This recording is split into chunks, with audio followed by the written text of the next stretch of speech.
Bien, l'audience est reprise. Madame Bercé, vous avez la parole.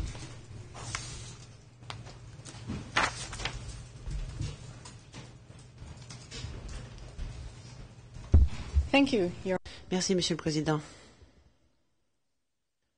Avant de commencer, je voulais vous dire que j'avais fourni à la Chambre comme à l'accusé un tableau qui reprend le nom de 3 témoins et qui donne à chacun de ces témoins une lettre de l'alphabet pour veiller à ce que l'identité de ces témoins ne soit pas divulguée lorsque j'évoque des informations qui ne sont pas publiques.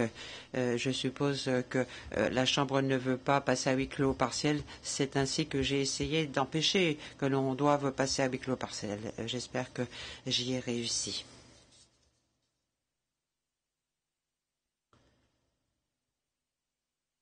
Madame et Messieurs les juges, l'accusé a commis des crimes en Croatie.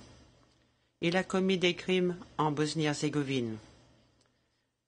Et il a aussi commis des crimes en Serbie. Dans ce cas-ci, il a fait un discours au village d'Ertkovci le 6 mai 1992. Un discours qui a attisé les flammes de la haine ethnique et a changé à tout jamais l'aspect qu'avait ce village. Il a accompli exactement ce qu'il avait entrepris de faire. Il a réussi à chasser les Croates du village, à les chasser de la Serbie. Avant que la Yougoslavie ne commence à se désintégrer, le village de Ertkovci, en Voïvodine, en Serbie, avait une pluralité ethnique. Il y avait une majorité croate, mais aussi des Hongrois et des Serbes qui y vivaient. Des témoins vous ont dit qu'il y avait beaucoup de mariages mixtes entre Serbes et Croates, Serbes ou Hongrois. Et les habitants d'appartenances ethniques diverses coexistaient en paix et en harmonie. Mais cette tranquillité a commencé à s'effriter, à changer. Le changement fut lent au départ, à mesure que le village était infecté par ce conflit interethnique violent qui faisait rage dans la Croatie voisine et puis en Bosnie-Herzégovine, à mesure que de plus en plus de réfugiés serbes sont arrivés en Voïvodine à la recherche d'un endroit où ils puissent vivre. Après le discours de la haine de l'accusé le 6 mai 1992, les changements qui s'étaient opérés lentement à Ertkovci ont explosé en tension et en peur ethnique. L'accusé, personnellement, a fait sentir cette tension, a instillé la peur dans la population de Ertkovci par sa haine. Il les a tellement apeurés que beaucoup ont pris la fuite, se sont enfuis du village peu de temps après. Il a encouragé personnellement les réfugiés serbes d'Ertkovci à participer à sa campagne de persécution contre les Croates. Comme on le voit au paragraphe 561 et 562 du mémoire en clôture de l'accusation, les éléments de preuve montrent au-delà de tout doute raisonnable que l'accusé a matériellement commis des actes de persécution par son discours de la haine, en raison de ce qu'il a dit, de qui il était et du contexte de guerre dans lequel il a fait ce discours.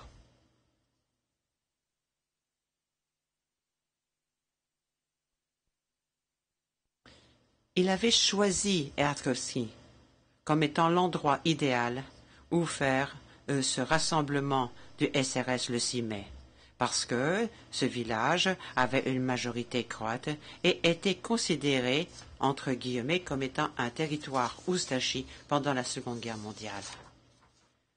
Et il n'a pas simplement sélectionné Ertkovci comme étant le lieu idéal de ce rassemblement, il a aussi choisi la date, celle du 6 mai, parce que c'était le jour, ce jour-là, où devait avoir lieu le rassemblement, parce que c'était le jour de la Saint-Georges, une fête importante en Serbie. Il a donc décidé de consacrer une grande partie de ce jour fêté par les Serbes dans un village à majorité croate, et ceci a été annoncé par des affiches et ça a été annoncé à la radio Roma, page du compte-rendu 10.337. Le jour où l'accusé a fait son discours de la haine. Lui et le SRS ont tout fait pour que l'impact soit maximal. C'est à dessein qu'ils ont rempli le village d'Erkovci d'une atmosphère tendue. De la musique tchétnique intimidante, créant la division ethnique, a été diffusée par des haut-parleurs. Un grand nombre d'hommes portant l'uniforme tchétnique de la Seconde Guerre mondiale, d'hommes armés, sont arrivés, se sont éparpillés dans la ville. Et une foule bien plus grande de réfugiés serbes était présente là où se faisait le rassemblement. Ils étaient tous venus pour voir et pour entendre parler l'accusé. Il y avait aussi des Croates de la région qui étaient présents. Vous le voyez à la page du compte-rendu d'audience 10.335 et dans les pièces P329 et P1329.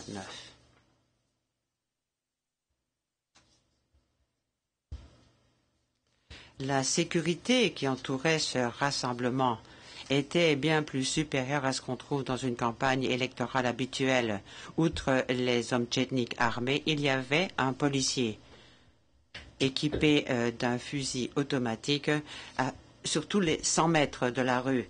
Et le degré de sécurité prévu pour ce rassemblement était si important que ça a rappelé le moment où Tito passait par là au témoin Ejic. Un membre de l'équipe de sécurité de l'accusé portait ce qui semblait être une baïonnette et se tenait debout près de l'estrade. Il était clair que l'objectif était, je cite, de semer la peur, une atmosphère psychologique différente parmi la population locale. Fin de citation. Page du compte-rendu d'audience 10.335, 10.337, 10.338 et 10.489.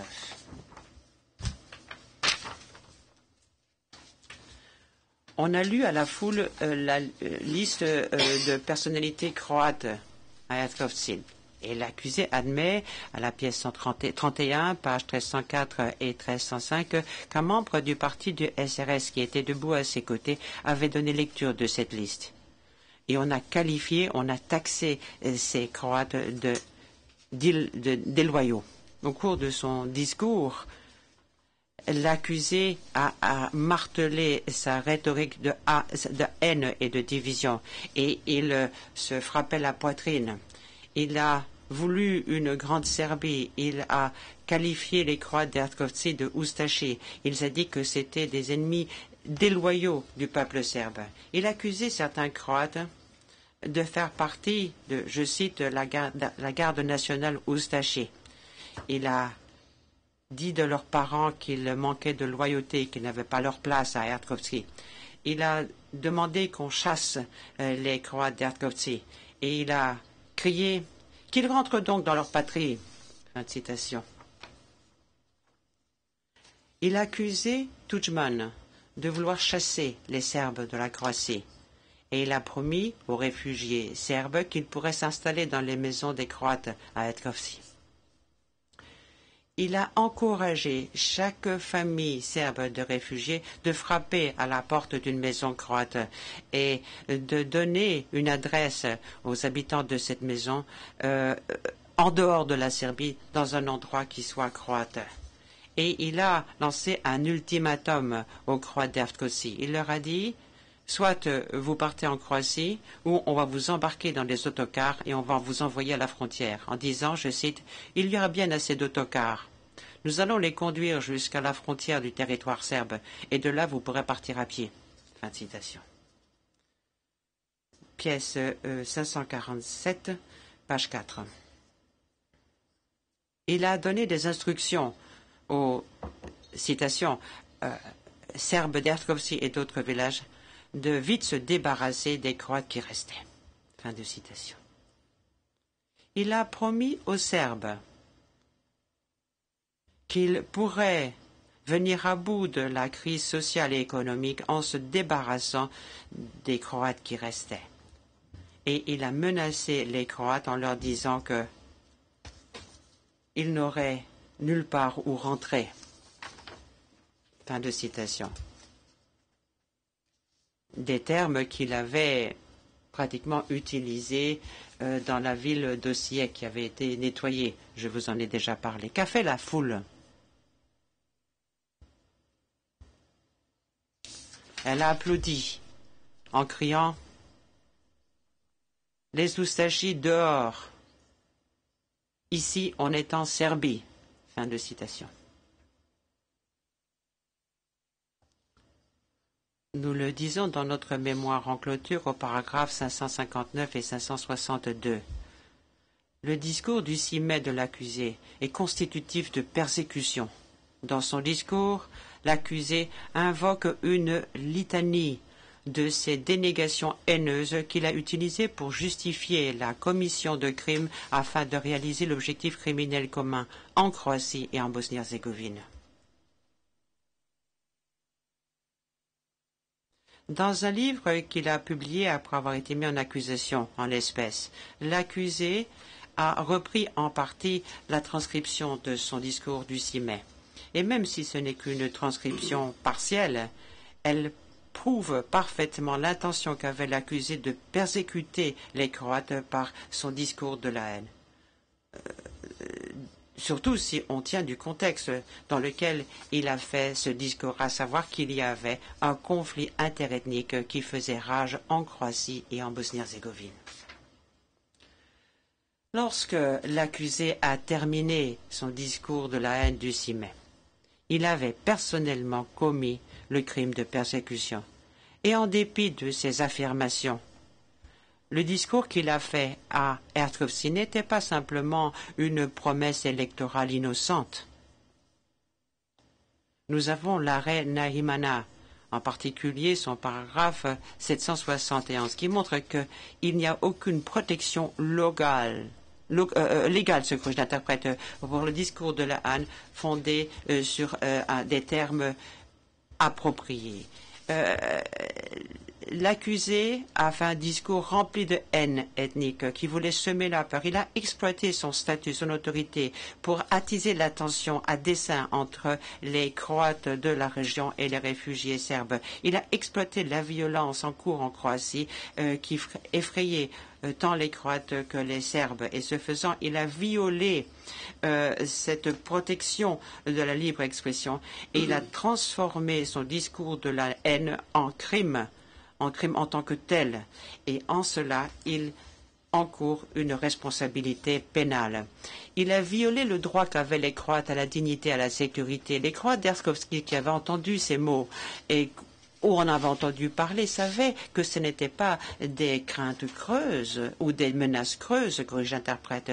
Ils savaient que l'accusé c'était un fonctionnaire, un élu influent qui faisait valoir publiquement son autorité quasi militaire en Serbie comme ailleurs. Il savait que les Šešeljevci avaient commis des crimes et il savait que l'accusé influençait et contrôlait les Šešeljevci. Disons qu'il était synonyme de ces Šešeljevci et ceci était notoire pour leur participation aux crimes commis en Croatie par page du compte-rendu d'audience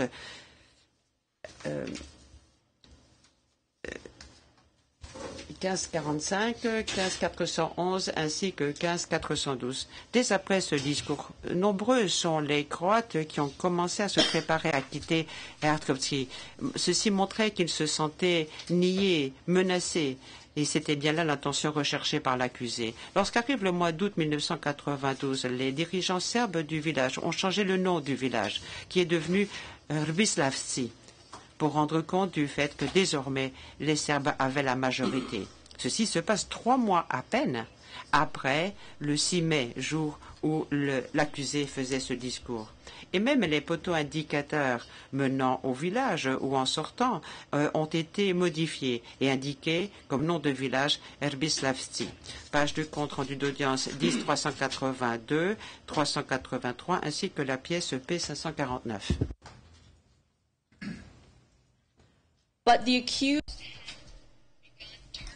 Mais l'accusé avait commencé à s'en prendre au nom serbe en Voïvodine et à Erdkovci dès le mois de septembre 1991, c'est-à-dire pendant la guerre en Croatie. Et je vais maintenant citer la déposition du témoin A, selon votre liste. Comme on le voit dans les pièces P 1112, pages 5 et 6, pièce P 1129, pages 26 à 28, ainsi que pages 161 à 163, l'accusé a donné des instructions en septembre 1991 quant aux modalités de cette campagne de persécution à Hrotkovci. Expulsion des non-serbes de tous les postes gouvernementaux. Menaces visant les non-serbes par voie d'appel menaçant au téléphone. Attaque des non-serbes. Attaque de leurs maisons. Marquage des maisons non-serbes. Jet de grenades et actions destinées à briser les vitres de leurs fenêtres. Donc, en même temps qu'il donnait des instructions relative à la campagne de persécution contre les Croates de Hrotkovci en 1991, l'accusé dénigrait aussi les Croates de Croatie. Les forces serbes, et en particulier les hommes de Šešelj, ont mené à bien une campagne violente de persécution contre les Croates dans des secteurs bien choisis de Croatie. Ces discours persécutoires et la campagne en tant que telle ont été rapportés par la presse un peu partout en Serbie. Et il importe de prendre en compte ce que les Croates de Serbie étaient en train de voir. Ils voyaient un peu partout en Croatie les chars de la JNA qui roulaient dans leurs rues. Ils voyaient les villes croates qui étaient bombardées. Ils voyaient des Croates qui étaient expulsés, des Croates qui étaient tués. Ils voyaient la Croatie en train d'être nettoyée de Croates. L'accusé voulait nettoyer la Serbie de ces Croates. Mais ceci ne s'est pas passé en 1991 ou au début de l'année 1992.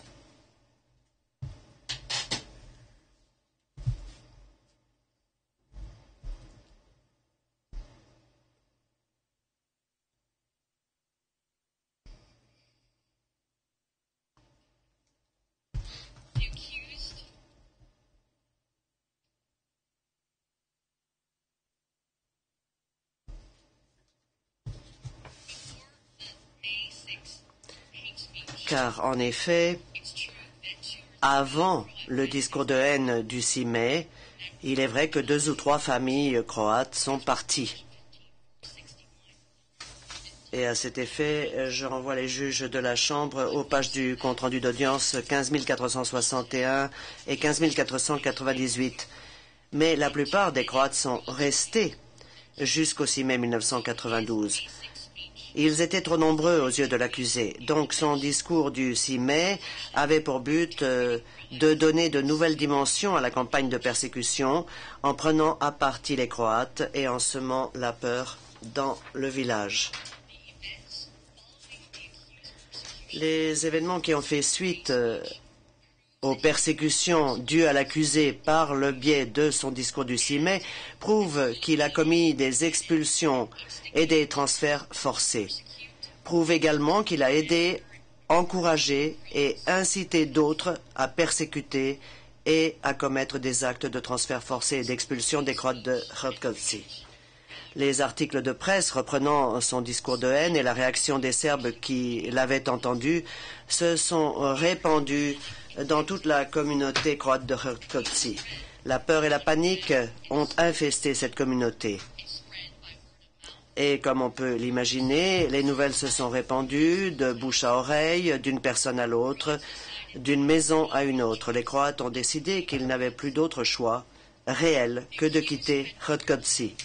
L'accusé avait averti les Croates qu'ils devaient, je cite, « décamper de Serbie ». Fin de citation. Et c'est ce qu'ils ont fait. Ils ont eu si peur après le discours qu'ils ont commencé à se procurer les documents, les papiers nécessaires et que nombre d'entre eux sont partis.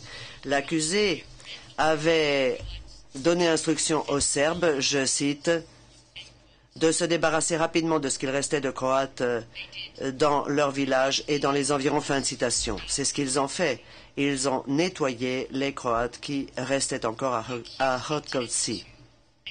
L'accusé avait l'intention et a réussi à instiller la peur au sein de la population croate locale contre laquelle il préconisait la discrimination et la violence. Son discours a aggravé une situation déjà tendue entre les Croates de la région et les réfugiés serbes présents à Hrvatski.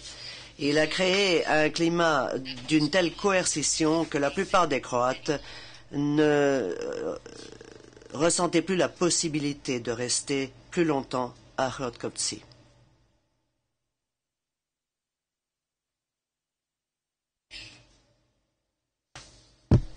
Local Croats. Les Croates de la région ont pris très au sérieux les menaces de l'accusé.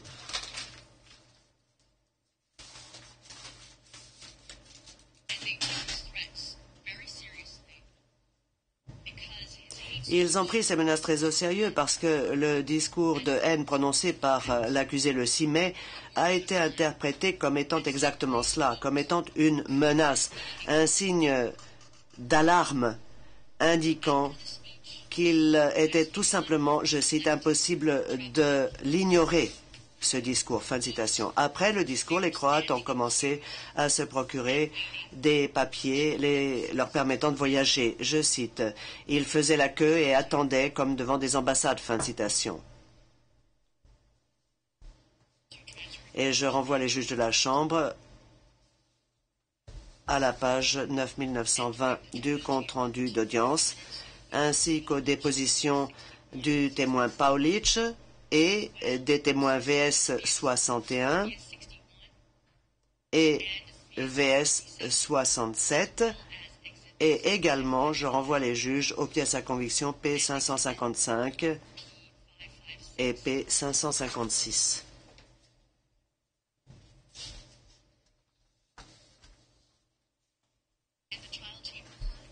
Les juges de la Chambre ont entendu des témoins qui leur ont dit comment les Croates se sont mis à demander à l'Église catholique locale leur certificat de baptême et de mariage afin de pouvoir quitter Hrvatski. Les demandes concernant ces certificats de baptême et de mariage se sont accrues spectaculairement après le discours de haine prononcé par l'accusé. Des témoins ont déclaré dans leur déposition qu'ils avaient quitté Hrvatski en rapport direct avec le discours de haine. Donc l'accusé est absolument dépourvu de toute crédibilité lorsqu'il affirme finalement que les Croates ont exercé un choix personnel en quittant Hrvatski s'ils avaient organisé un échange de biens immobiliers. Le témoin Ejic a dit dans sa déposition que presque tous les noms énumérés dans l'annexe à l'acte d'accusation dans laquelle se trouvent les noms des victimes, pièce P558, je cite, sont allés en Croatie ou même au-delà. Fin de citation, page 10407 du compte-rendu d'audience. Il n'a réussi à trouver que 2 exemples de personnes qui ont quitté Hrvatski pour se rendre en Croatie de leur propre initiative, parce que, je cite, tout le reste a été fait soit sous l'effet de la peur, soit sous l'effet d'autres menaces. Fin de citation, page 10408 du compte-rendu d'audience. Les Croates n'ont pas choisi de quitter une communauté au sein de laquelle ils s'étaient sentis en sécurité toute leur vie pour se retrouver en plein milieu d'une guerre en Croatie. Ils n'ont pas choisi de déraciner leur vie personnelle, leur famille, leurs enfants, de quitter leur emploi et leurs amis pour se rendre dans un pays ravagé par une guerre dont ils voyaient les images à la télévision. Ils ont eu le sentiment d'être obligés de partir parce qu'ils ont pensé que leur vie était en danger à Hrvatski. Pour les Croates qui sont restés, eh bien, ces Croates sont restés parce qu'ils étaient prêts à rester au prix de leur vie. Et je renvoie les juges de la Chambre, par exemple, à la pièce à conviction P555, page 2.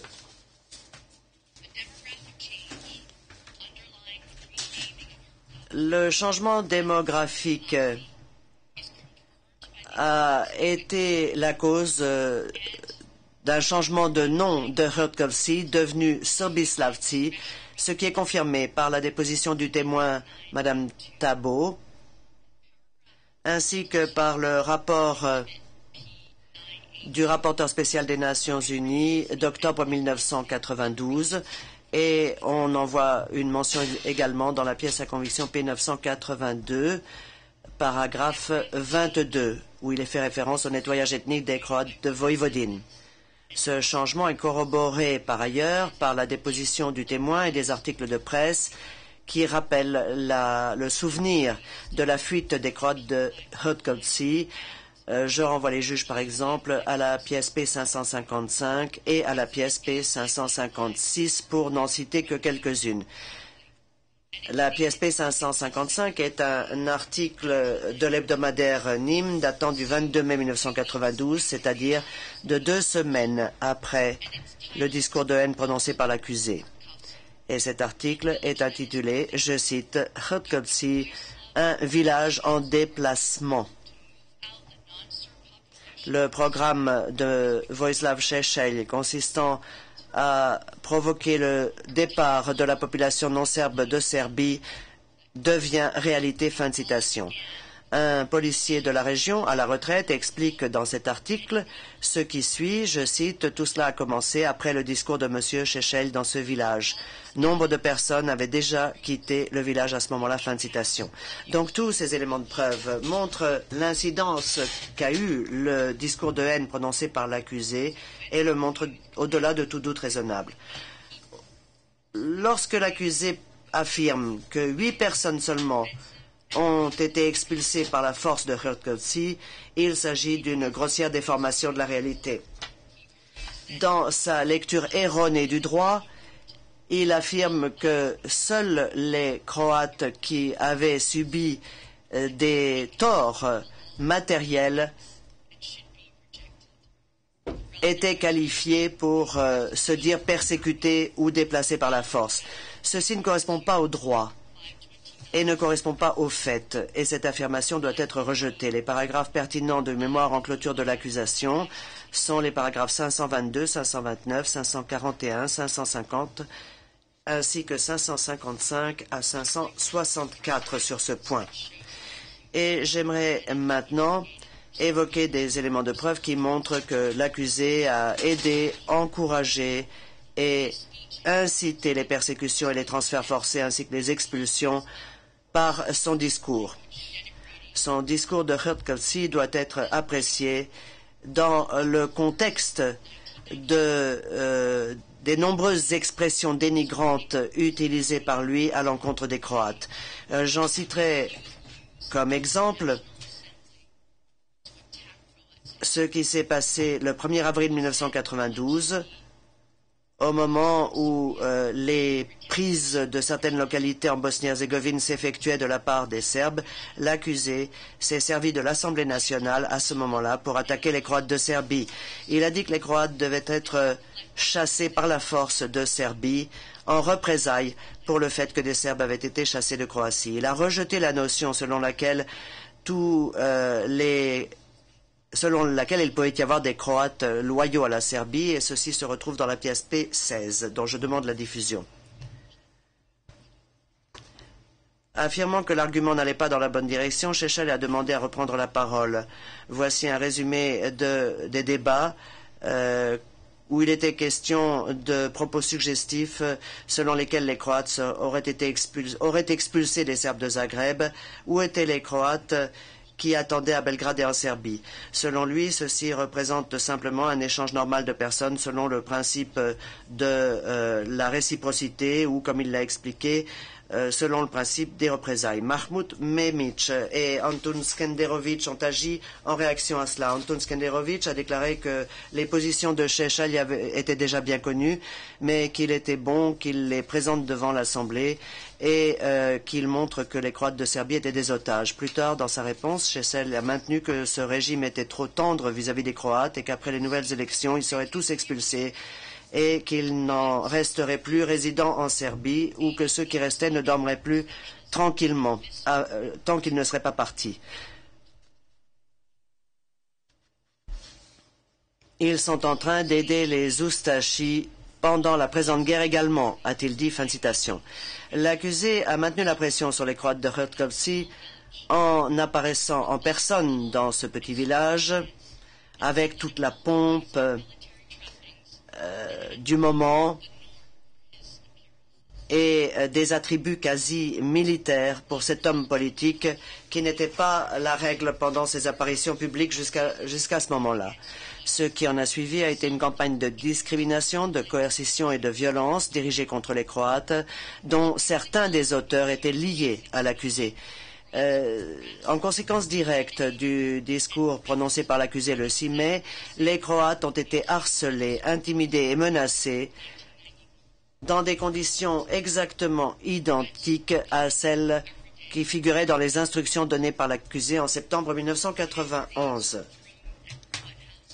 Des menaces étaient proférées tous les jours, des grenades à main étaient jetées dans les maisons appartenant des Croates, des chiens étaient tués et des menaces de recourir à des bombardements étaient fréquentes. Page 10777 du compte-rendu d'audience. Pièce page 9919 du compte-rendu d'audience, pièce P551, P555, P559 et P564. Les éléments de preuve montrent que grâce à son appui et à ses encouragements, qui étaient les outils utilisés par l'accusé, ceux qui servaient ses objectifs, tels que Ostoja Sibincic, Rade Čarmak et d'autres, s'en sont pris aux Croates, tout comme l'accusé avait l'intention de le faire dans son discours du 6 mai. Et je renvoie les juges de la Chambre à la pièce P564, à la page 2471 du compte-rendu d'audience, page 2475 et 2476 du compte-rendu d'audience, ainsi qu'aux pièces P1129, pages 26 à 28 et P1112, pages 5 à 6. Sibnicic était un des principaux organisateurs du rassemblement de la RSRS au mois de mai. Il se tenait sur le côté de la tribune pendant les discours ce jour-là. Avec d'autres hommes, lui et Čarmak ont terrorisé les Croates à Hrtkovci. Ils étaient tous deux les hommes de l'accusé à Hrtkovci. Au printemps de l'année, ils se sont rendus au bureau du SRS à Belgrade où l'accusé leur a donné, je cite, le feu vert pour chasser les Croates de Hrtkovci. L'accusé avait déjà également donné le feu vert à d'autres hommes afin qu'ils prennent pour cible les Croates de Hrtkovci en mai 1992. Ces éléments de preuve sont illustrés dans les pièces P 1058, paragraphes 101 et 102, pièces P 1056, paragraphes 87 à 88, pièce P 1112, page 12, et P 1129, page 27 à 28, et 65 à 66.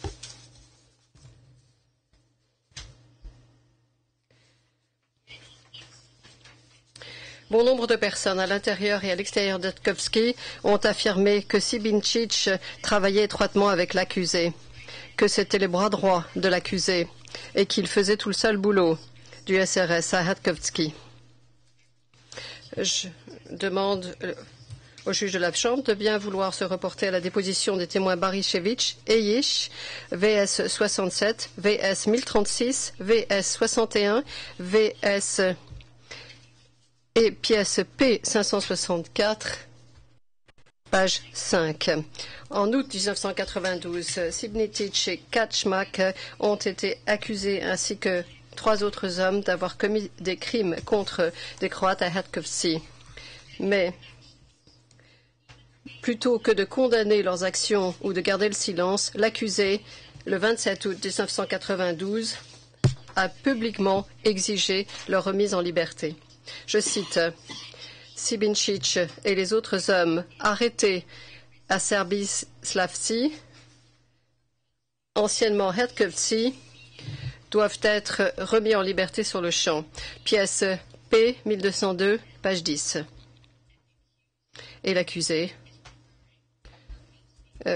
évoque Hertkovski comme étant anciennement Hertkovci, quelques mois seulement après le discours qu'il a prononcé à la date du 6 mai. With this public demand, the accused Avec cette demande qu'il a faite publiquement, l'accusé a montré à la fois qu'il était affilié à Srebrenica et il a de surcroît encouragé et aidé la campagne criminelle de persécution et de transfert forcé qui s'était déroulée à Hertkovci. Avant de conclure, je vais évoquer quelques autres affirmations faites par l'accusé dans son mémoire. Premièrement, la Chambre de première instance a versé au dossier la déclaration du témoin A sur votre tableau. Il s'agit de la pièce P1112. Sa déposition viva voce a été versée au dossier en tant que pièce P1129. Le témoin A été contre-interrogé dans cette autre affaire. Sa déposition qui a été versée au dossier est crédible et fiable. Mais l'accusé affirme dans son mémoire que le témoin A est un témoin à décharge qui a rétracté les déclarations qu'il a remises au bureau du procureur dans une autre affaire. Je demande au juge de la Chambre de bien vouloir se reporter à l'annexe qui reprend non seulement les faits, mais aussi les déductions et les conclusions qui peuvent être tirées de ces faits. Le témoin A fourni des déclarations qui n'ont pas été faites sous serment, qui n'ont pas été versées au dossier, ne constituent pas des éléments de preuve en l'espèce. Et sa déposition prêtée sous serment, mais qui n'a pas été versée au dossier, ne constitue pas des éléments de preuve en l'espèce. Ce qui constitue les éléments au dossier en l'espèce sont les éléments de preuve fiables et qui ont une valeur probante, et donc la déclaration qui a été admise et sa déposition qui a été admise. Le deuxième point que je vais aborder, qui a été soulevé par l'accusé, sont les suivants. D'après lui, il ne peut être condamné que pour avoir incité à ses partisans et ses sympathisants. S'il y avait eu un comité local du SRS à Hertkovci à l'époque du discours, c'eût été le cas, mais c'est la seule manière dans laquelle il aurait pu exercer son influence. Ceci permet de constater qu'il n'y a aucune base juridique, quelle qu'elle soit ou factuelle, pour étayer cette affirmation et cet argument doit être rejeté. Quand bien même cela serait vrai et que l'accusé ne disposait pas d'un comité local officiel, il avait certainement des sympathisants et des partisans. Et c'est la raison pour laquelle il a pu organiser le rassemblement politique à Hertkovci, chose qu'il a faite effectivement. Et troisième point, comme cela est exposé dans la décision rendue par la Chambre d'appel le 31 août 2004 en l'espèce, pour ce qui est de la condition juridictionnelle, l'article 5 n'exige pas qu'il existe un lien matériel entre les actes de l'accusé et un conflit armé. Il n'y a qu'un lien entre l'article 5 concernant le crime et le conflit armé qui importe. Il suffit que les actes coïncident au plan géographique et temporel avec le conflit armé. Pendant toute la période couverte par l'acte d'accusation, il existait un conflit armé en Croatie et dans la République de Bosnie-Herzégovine. Et les crimes qui ont été commis par l'accusé à Hertkovci sont liés au conflit en Croatie et à sa poursuite de l'idée de la Grande Serbie. Lorsque l'accusé a commis les crimes à Hertkovci, un conflit était en cours en Croatie. Les civils serbes et croates ont subi les conséquences de ce conflit. Les Serbes de Croatie se sont enfuis en direction de la Serbie. Les réfugiés serbes qui sont arrivés à Hertkovci ont vu dans les Croates en Serbie la raison ou la cause de leur souffrance et les tensions se sont intensifiées. Et l'accusé lui-même établit un lien entre ce qui se passait en Croatie et ce qui se passait en Serbie. Et il a accusé les Croates de Voïvodine d'avoir conspiré avec Tudjman en tant qu'Oustachi, par exemple.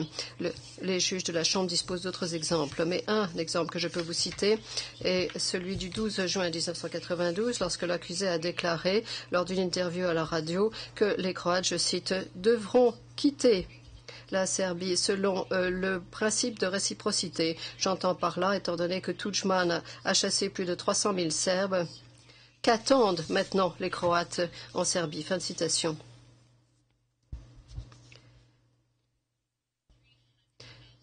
300 000 Serbes ont été...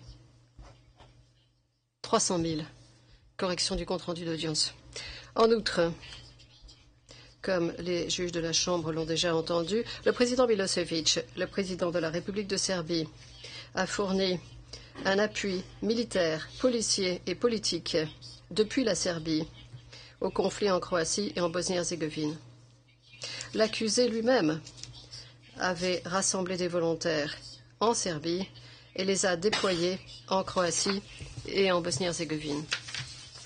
En conséquence, la condition juridictionnelle en application de l'article 5 est satisfaite pour ce qui concerne Herkovci en Serbie, et ceci est mis en exergue dans le mémoire en clôture de l'accusation en paragraphes 542 à 544 et de 548 à 550.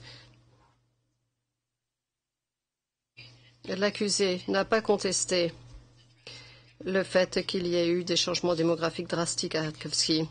Ce qu'il propose sont des excuses et une justification, car il tente de défaire le lien qui pourrait exister entre lui-même et l'exode massif des Croates qui découle de son discours. Aucune de ces justifications qu'il avance ne permettent de minimiser les éléments de preuve présentés par l'accusation. En conclusion, le fait que l'on puisse parler aujourd'hui des Herkovci avant la date du 6 mai 1992 et qu'on parle d'après Herkovci,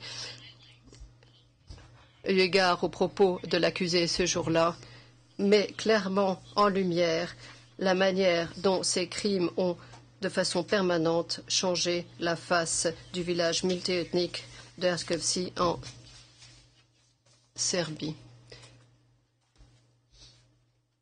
Je vais maintenant conclure et remettre le pupitre à mon confrère.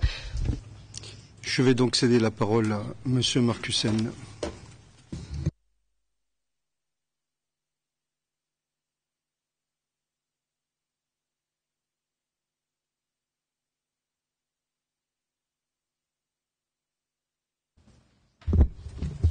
Bien, Monsieur Markussen, vous avez la parole. Thank you, Your Honors. Merci, Monsieur le Président, Madame et Monsieur le juge. La responsabilité pénale individuelle de l'accusé en raison des crimes visés à l'acte d'accusation a été prouvée au-delà de tout doute raisonnable. Pour l'accusé, la Grande Serbie, c'était sa raison d'être. Tout au long du procès, l'accusé s'est efforcé de se présenter comme étant la victime de complot et d'injustice menée à cause de sa foi idéologique en une Grande Serbie.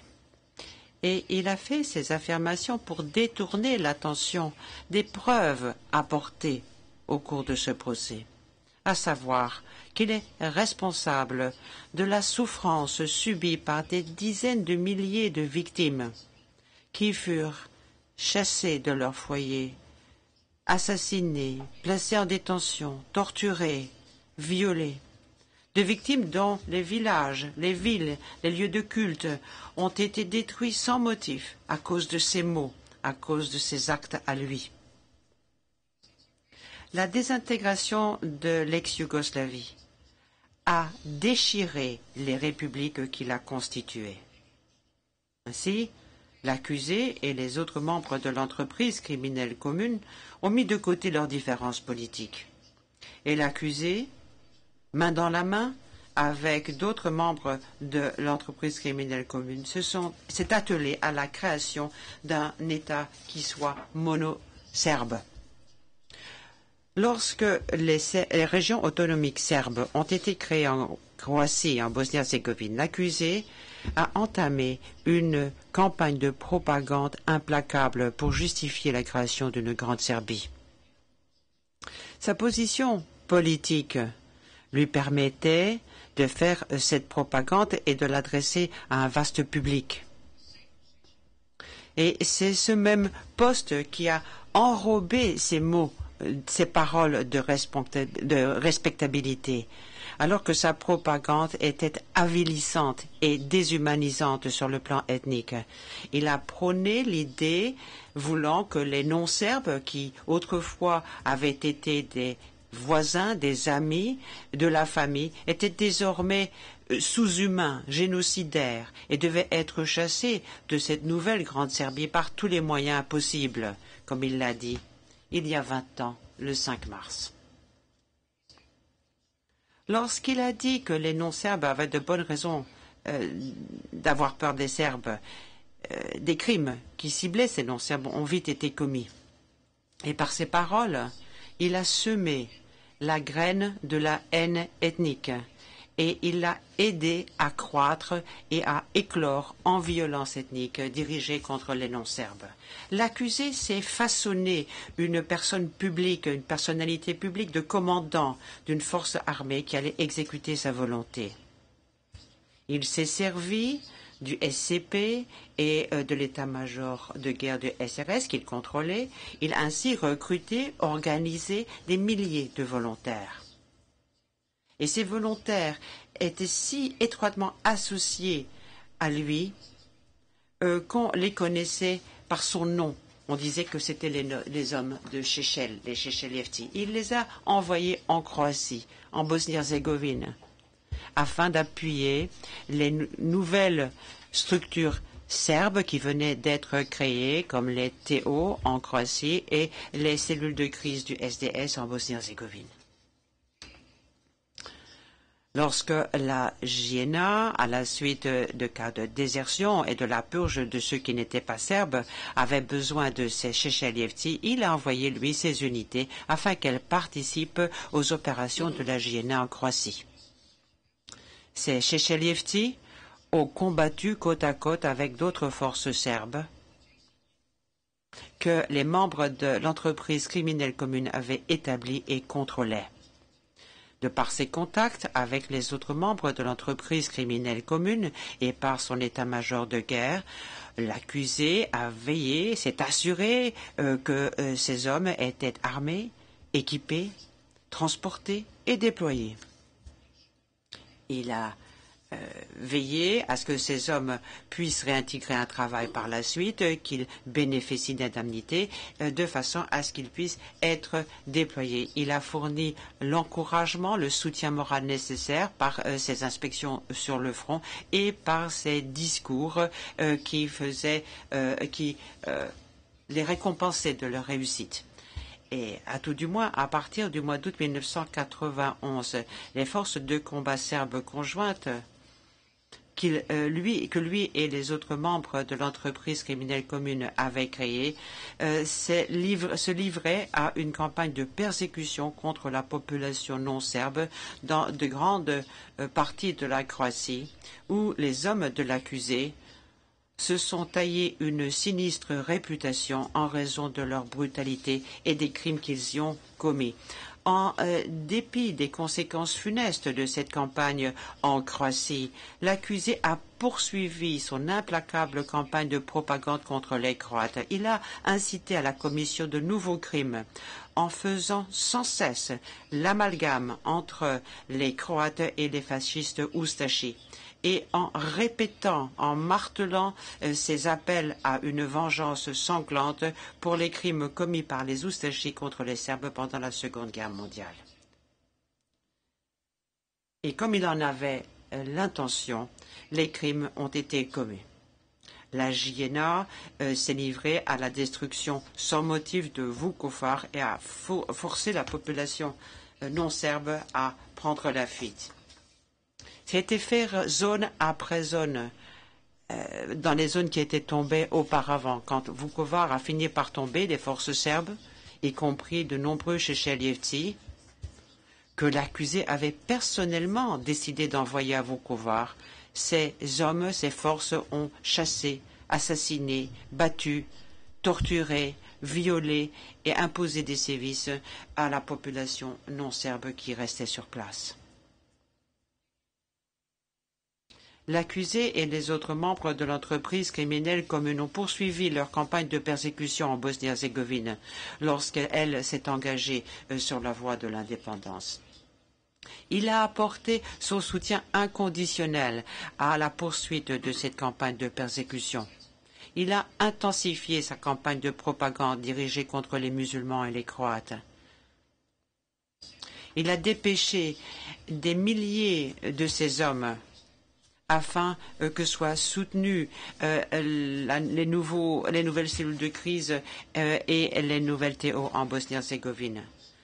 La menace qu'il avait proférée de faire couler des rivières de sang est devenue une abominable réalité pour les non-serbes lorsque ces Šešeljevci en Bosnie-Herzégovine ont participé aux atrocités commises par les forces serbes qui s'emparaient de territoires revendiqués par les Serbes. À Zvornik, dans la région de Sarajevo, à Mostar, à Nevesinje, ce sont ces Šešeljevci qui ont participé à des actes systématiques de expulsion, détention, meurtre, torture, viol et autres sévices sexuels infligés à des non-serbes et à la destruction sans motif des biens non-serbes et de lieux de culte. Madame et Messieurs les juges, les éléments de preuve apportés en l'espèce prouvent au-delà de tout doute raisonnable que l'accusé est responsable de la commission de crimes qu'il n'a pas effectués lui-même, mais qui ont été commis par ces hommes, les Šešeljevci, et par des membres des forces armées contrôlés par les membres de l'entreprise commune retenus dans l'acte d'accusation. Pourquoi? Pour les raisons suivantes. Tout d'abord, l'accusé et les autres membres de l'entreprise criminelle commune, à tout du moins à partir du mois d'août 1992, s'étaient formés en entreprise criminelle commune afin de mener une campagne généralisée et systématique de persécution contre les non-serbes dans les zones convoitées comme étant des terres serbes en Croatie et en Bosnie-Herzégovine. Deuxième raison. Les crimes faisaient partie intégrante de cet objectif criminel commun. Troisième raison. L'accusé a apporté une contribution significative, importante à l'objectif criminel commun par son incessante propagande, par cette incitation constante et par l'envoi de ces milliers de Šešeljevci qu'il a dépêchés afin de commettre des crimes et de participer à ces crimes. Les éléments de preuve prouvent aussi que l'accusé est coupable d'actes de persécution de par son discours de haine à Vukovar, par le discours de haine de Hrvatkovci. Ces discours menaçaient les Croates et ont été délivrés dans un contexte de tension ethnique extrême. Ces discours, au-delà de tout doute raisonnable, ont privé les Croates de ces régions de leur droit à la sécurité, les a privés de leur droit à la dignité. De plus, en conséquence de l'environnement de coercition que l'accusé a créé, de par son discours d'Hrvatkovci, nous venons de l'entendre encore une fois, bon nombre de Croates se sont sentis obligés de partir du village.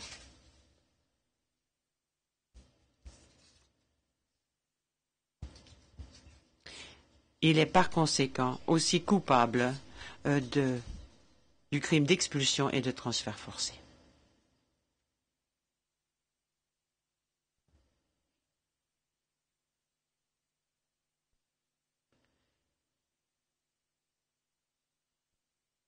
Il est donc coupable des crimes visés à l'acte d'accusation.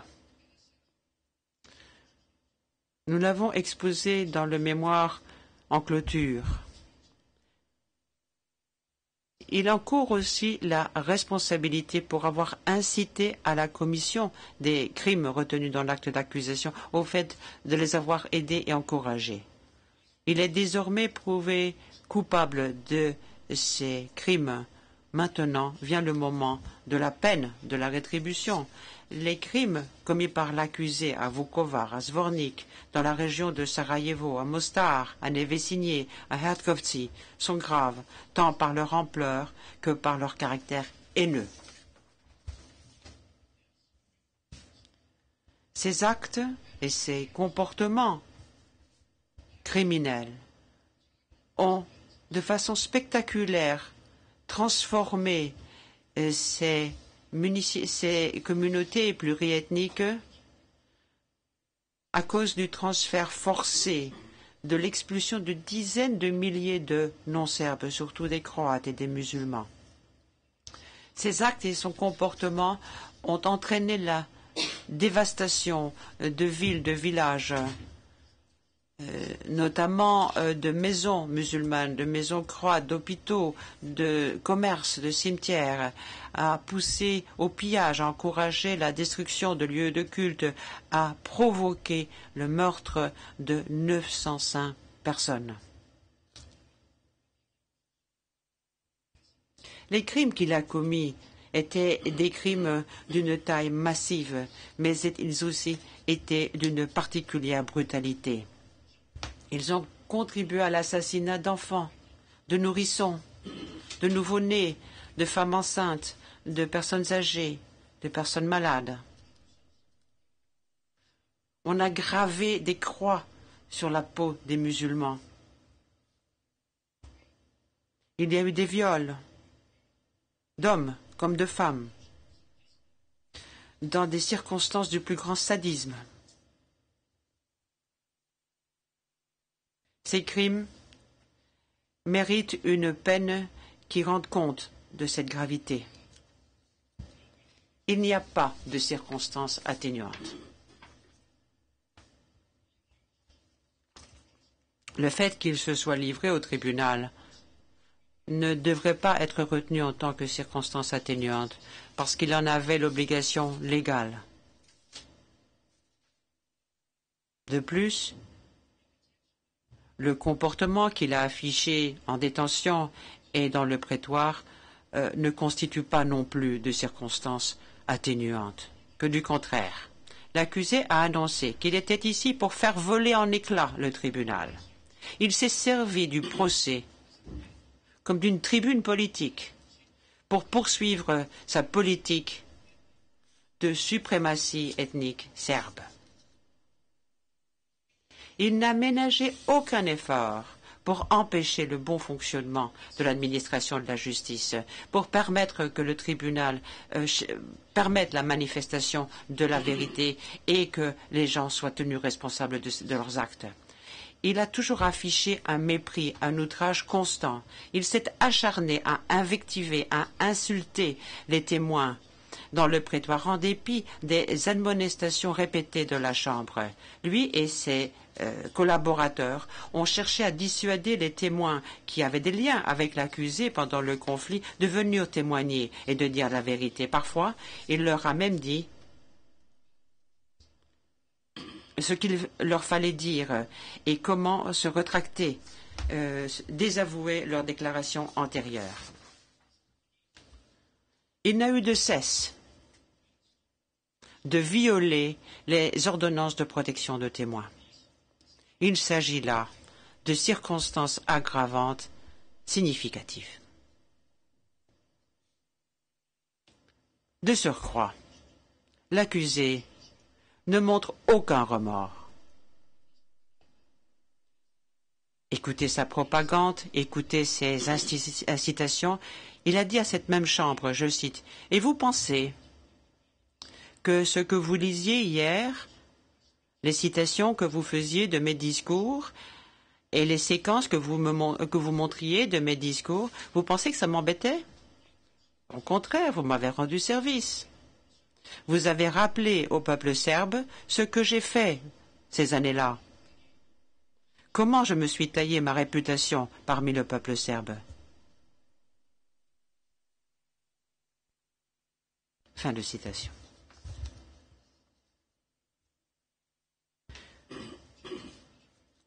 Il n'a eu de cesse de dire à ce tribunal, je cite, « Je suis fier de tout ce que je disais alors, et je suis prêt à répéter chacun de mes discours, même aujourd'hui. »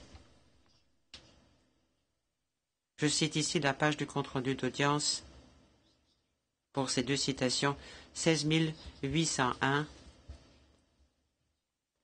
16818. Et d'ailleurs, lors de l'audience de lundi, Il y a 2 jours à peine, voici ce qu'il disait quand il entendait ces paroles. Il dit, ce sont les paroles d'un génie dont je suis fier encore aujourd'hui. Page du compte-rendu d'audience, 48, ligne 4. Je pourrais fournir, si nécessaire, cette citation par écrit à la Chambre. Vous pourrez avoir une référence au compte-rendu officiel.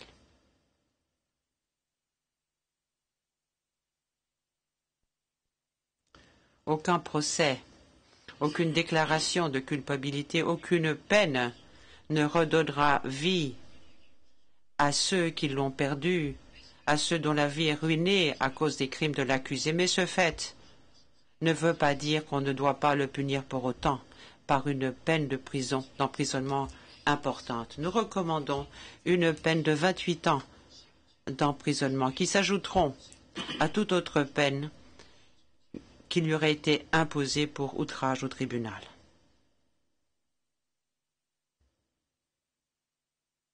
C'est ainsi que se termine le réquisitoire de l'accusation, Monsieur le Président. L'accusation aimerait se réserver le temps qui lui reste pour des arguments en réplique, si ceci s'avérait nécessaire, suite aux plaidoiries de l'accusé. Permettez-moi d'évoquer rapidement 2 questions.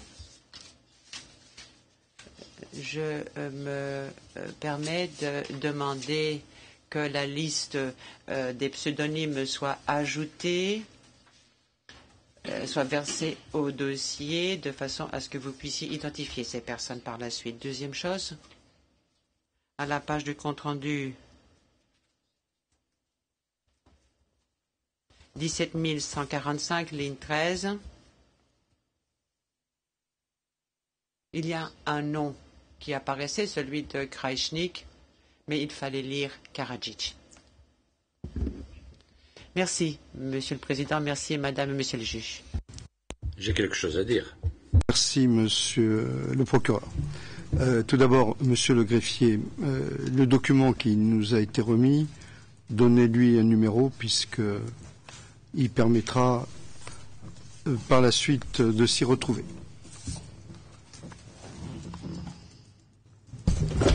Yes, sir. That'll... Ce sera la pièce P1404 sous-scellée, Monsieur le Président. Bien. La plaidoirie de l'accusé est prévue la semaine prochaine, à partir de lundi 14h15, et l'accusé à 10h, tout compris, pour sa plaidoirie. Par ailleurs, la Chambre invite l'accusé, s'il a des documents à citer, et notamment les 2 ouvrages qu'il a transmis à la Chambre, l'un de couleur bleue, l'autre de couleur rouge, je n'indique pas les titres, afin de faciliter le travail des interprètes, dans l'hypothèse où il y aurait des références à des pages de ces 2 ouvrages, je l'invite à fournir avant lundi, via le greffe, aux interprètes, les pages qu'il aurait l'intention de citer afin de permettre aux interprètes de traduire, étant précisé que les 2 ouvrages, l'un qui est en bleu, l'autre qui est en rouge, sont des rééditions multiples et qu'à ce moment-là, il peut y avoir entre le dernier ouvrage que la Chambre a eu et ceux qu'elle n'a pas eu, des discordances dans les références.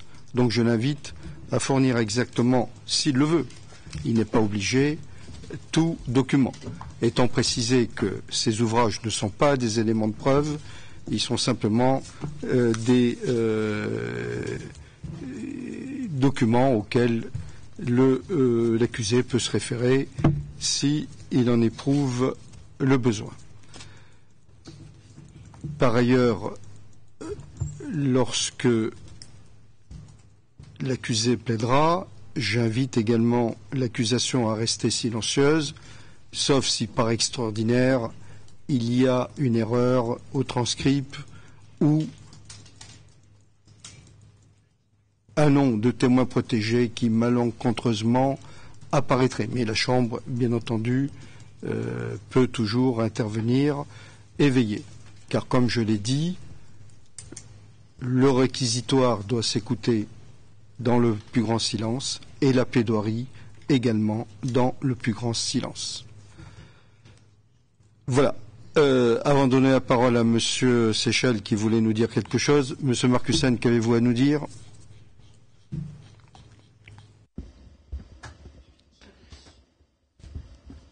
As the chamber just indicated, La Chambre vient de dire que ces livres ne sont pas des éléments de preuve. Par conséquent, nous pensons qu'il ne convient pas que l'accusé y fasse référence. Il se peut qu'il y ait certains extraits qui étaient versés au dossier, en tant que pièces à charge, et si l'accusé souhaite les utiliser, bien entendu, à ce moment-là, libre à lui d'utiliser quelque chose qui fait partie du dossier. Mais à notre avis, il ne peut pas faire référence à des éléments qui ne font pas partie du dossier. Il doit se border à utiliser uniquement les pièces du dossier.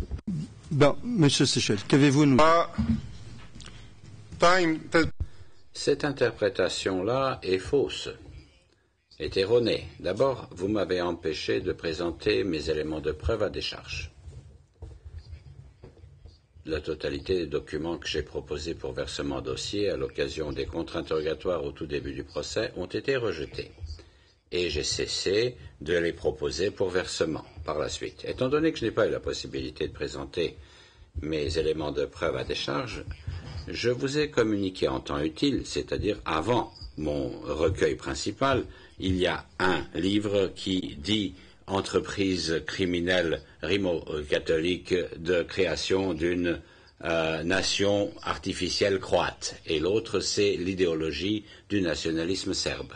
J'ai l'intention, pour ma part, d'utiliser certaines citations tirées de ces livres-là pour en faire une partie intégrante, non pas d'éléments de preuve, de mes éléments de preuve, mais de mes plaidoiries. Je n'ai aucune intention de proposer des éléments de preuve. Tout ce que je voulais verser, vous l'avez rejeté. Vous ne m'avez pas laissé présenter mes éléments d'échange. Donc pour moi, l'affaire est close. Mais j'ai le droit, afin de ne pas interpréter au petit bonheur la chance, j'ai le droit de donner lecture de certains passages. Personne ne saurait m'en empêcher. Je vous les ai communiqués en temps utile. Je ne vais pas vous communiquer des citations déjà marquées. Les services d'interprétation peuvent faire des photocopies des livres et lorsque je donnerai la page telle et telle, on pourra suivre la citation que je me propose de lire. Je n'ai pas la possibilité de vous communiquer tout ceci. Il n'y a personne pour m'aider. Et le directeur de l'unité de détention ne me laisse communiquer aucune espèce d'écriture parce que ces services ne veulent pas photocopier afin que je puisse disposer de copies. Et pour moi, les copies, c'est la seule preuve que j'ai d'avoir envoyé quelque chose. Donc il ne faut pas compter dessus. Ce que je voulais dire quand j'ai demandé la parole, c'est ce qui suit.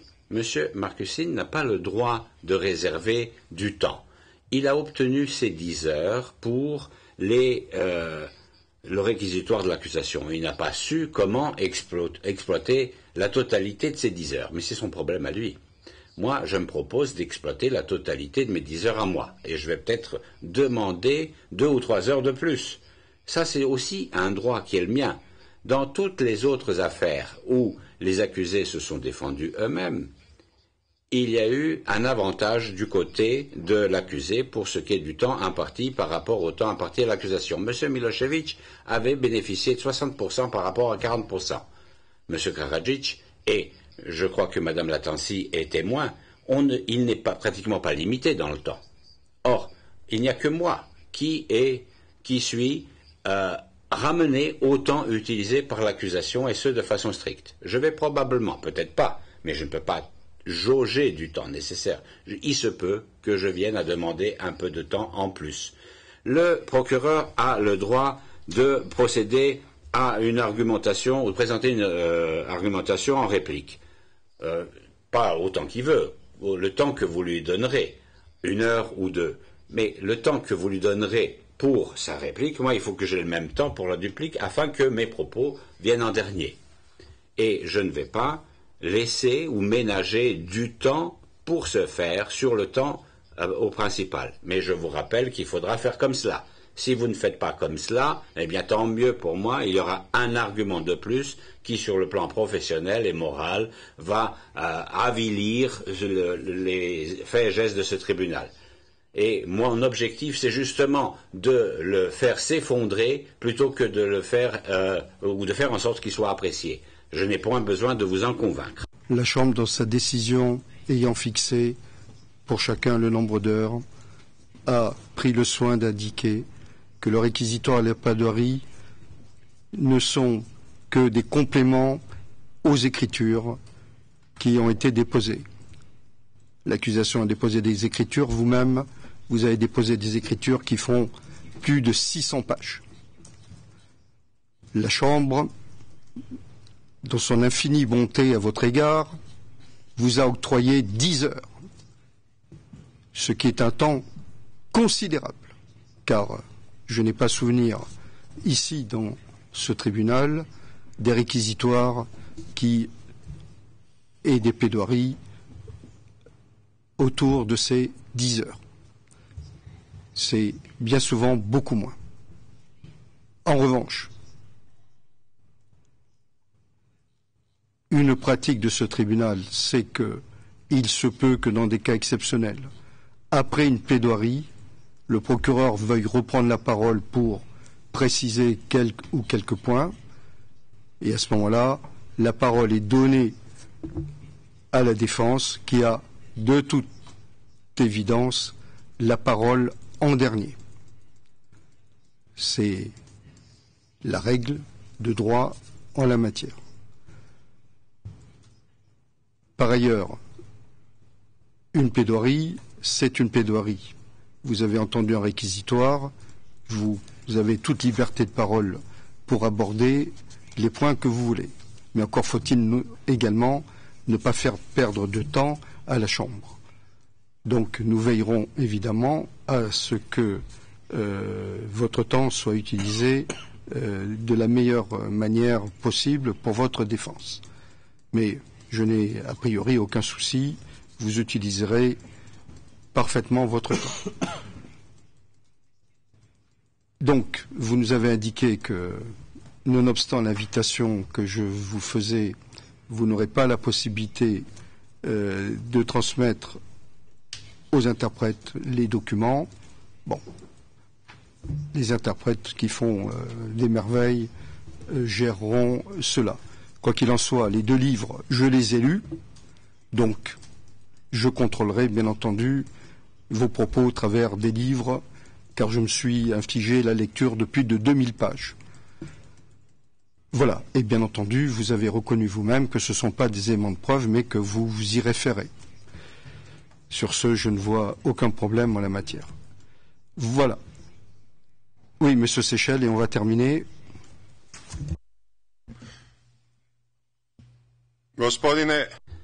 Monsieur le Président, je n'ai plus de livre en version anglaise, moi-même. Mes conseillers juridiques m'ont récemment apporté 5 complets. Moi, j'ai confié cela tout de suite à qui de droit. Dès qu'ils sont entrés dans l'unité de détention, j'ai donné ça au gardien pour que ce soit transmis au tribunal. 3 complets pour les membres les juges de la Chambre, 1 pour le procureur et 1 pour le greffier. Je crois que c'est un maximum de ce à quoi on pourrait s'attendre et devrait s'attendre de ma part. On n'a pas pu en apporter plus. Mais leur visite, étant donné que je n'ai pas eu de communication privilégiée, on s'est installé pendant 2 jours, on a parlé de choses et d'autres, mais on n'a pas pu parler de l'affaire étant donné que nous avons conclu du fait que c'était mis sur écoute. Je n'ai pas bénéficié d'une conversation, une communication privilégiée, parce que Nemanja Šarović, mon conseiller, était présent. On était assis dans une pièce, mais comme il n'y a pas eu d'interprète pour contrôler la communication, on a tiré la conclusion d'être mis sur écoute, parce qu'on nous avait fait savoir que ce n'était pas une communication privilégiée. Et leur arrivée ou leur déplacement a été mis au service de l'apport de ces livres. Parce que si ça avait été envoyé par la poste ou si c'est mon épouse qui les aurait apportés, on ne m'aurait donné qu'un jeu et les 4 autres jeux auraient été saisis sans me demander pourquoi j'avais besoin de 5 complets. Parce que les autorités de l'unité de détention ont peur de ma propagande à l'égard des autres détenus. Et j'ai appris hier, partant d'un document qui m'a été communiqué par le greffier, la chose suivante, à savoir qu'on m'avait interdit de communiquer avec certains détenus. Mais je n'ai jamais reçu la chose par écrit. Il s'agit de Goran Hadžić, il s'agit probablement d'autres détenus. Comment j'ai fait pour savoir pour Goran Hadžić? On nous a enfermés lorsque j'ai reçu la visite d'un conseiller parce que Hadžić était dans le séjour avec sa famille. Enfin, je pense que c'est incroyable, c'est inconcevable. S'il y a des raisons de m'interdire de communiquer avec quelqu'un, il faut donner une ordonnance et argumenter. Pourquoi Hadžić, justement? Parce que dans mon procès, j'ai démantelé tout ce qui s'était passé à Ovčara. Or, le procureur n'arrête pas d'avancer la vieille variante des arguments ou des chefs d'accusation, comme quoi les autorités civiles auraient remis les détenus à... En ce qui concerne les 3 juges qui sont devant vous, quoi que vous pouviez penser d'eux, nous n'avons rien interdit du tout. Donc, s'il y a une contestation